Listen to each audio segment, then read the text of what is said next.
Прилетіла ластівочка до моєї хати. Сьогодні я буду розповідати вам про жахливий режим червоної кралі, що дає всім підряд, хто задирає їй юбку. В нашій ситуації родина Нотреду проживає з якудзами, поки в місті вирує хаос.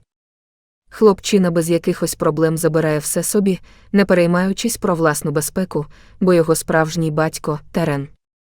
Цей хлопчисько гримає дверима, неначе найважливіший з усіх інвалідів – Лане. Червона краля створила ту саму ситуацію, при якій масон може себе почувати нормально. Поки бідні лісоруби сидять партизанять і не можуть вийти з хати, наш головний герой забирає скейтборд при відчимі. Надалі хлопчик буде продовжувати бешкетувати і знищувати суспільний порядок, роблячи все, щоб його побили. Ніхто не реагує. Ні поліція, ні люди. Всі бояться злісної червоної кралі, бо це її дитина. Взагалі в Нотреді анархія ще з часів диктатури, яку схвалював сам пророк Дімон Ру.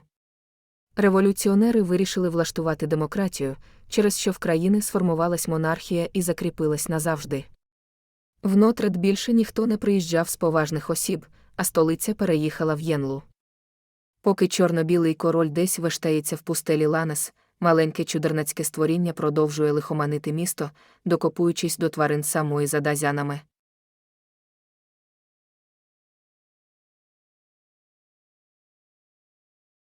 Як ви зрозуміли, наш головний герой найкращий з модераторів і герой багатьох романів ще коли він був маленький. Масонятко завжди показувало свою схильність до бешкету і наслідування Курсада, але навіть справжні батьки не знали, в що виліться ця інтрига насправді. Масонятко любив свого кумира дитинства, навіть коли той став жінкою-трансгендером, щоб отримати більше переглядів.